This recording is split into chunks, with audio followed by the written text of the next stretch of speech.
Hello friends, welcome back to my cooking channel. ಇವತ್ತಿನ ವಿಡಿಯೋದಲ್ಲಿ ತೊಗರಿ ಬೇಳೆಯನ್ನು ಬಳಸ್ಕೊಂಡು ಒಂದು ಡಿಫ್ರೆಂಟಾಗಿ ಸಾಂಬಾರನ್ನು ಮಾಡೋಣ. ಇದನ್ನು ತೊಗರಿ ಬೇಳೆಯ ಖಾರ ಅಂತಲೂ ಕೂಡ ಕರೀತಾರೆ. ಇದನ್ನು ಗಟ್ಟಿಯಾಗಿ ಕುದಿಸ್ಕೊಂಡ್ರೆ ಖಾರದ ರೀತಿಯಾಗಿ ತಿನ್ಬೋದು, ಅಥವಾ ಬೇಡ ಅನ್ಸಿದ್ರೆ ಈ ರೀತಿಯಾಗಿ ತೆಳುವಾಗಿ ಕೂಡ ಸಾಂಬಾರು ರೀತಿ ಮಾಡ್ಕೊಳ್ಬೋದು. ಇದಂತೂ ಅನ್ನ ಮುದ್ದೆಗಂತೂ ತುಂಬಾ ಚೆನ್ನಾಗಿರುತ್ತೆ. ಈ ಸಾಂಬಾರಲ್ಲಿ ಉಪ್ಪು, ಹುಳಿ, ಖಾರ ಮೂರೂ ಕೂಡ ಹದವಾಗಿರೋದ್ರಿಂದ ಚಳಿಗೆ ತಿನ್ನೋದಕ್ಕೆ ತುಂಬಾ ಚೆನ್ನಾಗಿರುತ್ತೆ. ಅಷ್ಟೇ ಅಲ್ಲದೆ ಈ ಸಾಂಬಾರನ್ನು ಸಿಂಪಲ್ ಆಗಿ ಮತ್ತು ಬೇಗನೆ ಮಾಡ್ಕೊಳ್ಬಹುದು. ಹಾಗಿದ್ರೆ ಬನ್ನಿ, ಈ ಸಾಂಬಾರು ಮಾಡೋದಕ್ಕೆ ಏನೆಲ್ಲ ಬೇಕು, ಹಾಗೆ ಯಾವ ರೀತಿಯಾಗಿ ಮಾಡೋದು ಅನ್ನೋದನ್ನು ನೋಡೋಣ.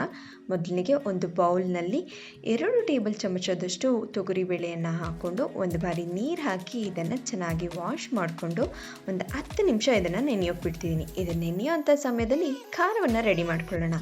ಇದಕ್ಕೋಸ್ಕರ ಒಂದು 2 ಟೇಬಲ್ ಚಮಚದಷ್ಟು ತೆಂಗಿನಕಾಯಿ ತುರಿ, ಬೆಳ್ಳುಳ್ಳಿ, ಜೀರಿಗೆ ಮತ್ತು ನೆನೆಸಿಟ್ಕೊಂಡಿರುವಂತಹ ತೊಗರಿಬೇಳೆಯನ್ನು ಹಾಕ್ಕೊಂಡು, ಜೊತೆಗೆ ಖಾರಕ್ಕೆ ಬೇಕಾದಷ್ಟು ಅಚ್ಚಕಾರದ ಪುಡಿ, ಬೇಕಿದ್ರೆ ನೀವು ಒಣಗಿರುವಂತಹ ಕೆಂಪು ಮೆಣಸಿನಕಾಯಿಯನ್ನು ಸಹ ಬಳಸ್ಬೋದು, ಕೊತ್ತಂಬರಿ ಸೊಪ್ಪನ್ನು ಹಾಕಿ ಇದೆಲ್ಲವನ್ನು ಒಂದು ಬಾರಿ ಚೆನ್ನಾಗಿ ನುಣ್ಣಗೆ ರುಬ್ಕೊಬೇಕು.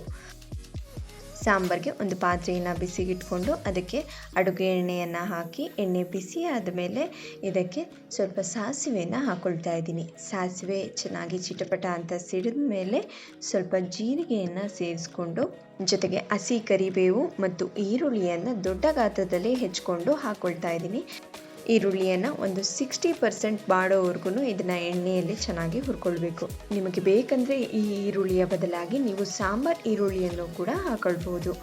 ಈರುಳ್ಳಿ 60% ಕುಕ್ ಆದಮೇಲೆ ರುಬ್ಬಿಟ್ಕೊಂಡಿರುವಂತಹ ಮಸಾಲವನ್ನು ಸೇರಿಸ್ಕೊಳ್ತೀವಿ. ಮಸಾಲವನ್ನು ಸೇರಿಸ್ಕೊಂಡು ನಿಮಗೆ ಎಷ್ಟು ಅಗತ್ಯವಿದೆಯೋ ಅಷ್ಟು ನೀರನ್ನು ಸೇರಿಸ್ಕೊಂಡು ನೀವು ಒಂದು ಬಾರಿ ಮಿಕ್ಸ್ ಮಾಡಿಕೊಂಡು ಇದಕ್ಕೆ ರುಚಿಗೆ ತಕ್ಕಷ್ಟು ಉಪ್ಪನ್ನು ಸೇರಿಸಿ ಚೆನ್ನಾಗಿ ಮಿಕ್ಸ್ ಮಾಡ್ಕೊಳ್ತಾ ಇದನ್ನು ಒಂದು ಕುದಿಯಷ್ಟು ಕುದಿಸ್ಕೊಬೇಕು.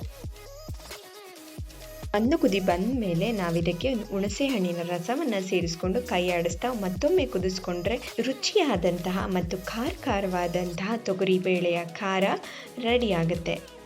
ಈ ರೆಸಿಪಿ ಇಷ್ಟವಾದಲ್ಲಿ ವಿಡಿಯೋಗೆ ಒಂದು ಲೈಕ್ ಕೊಡಿ.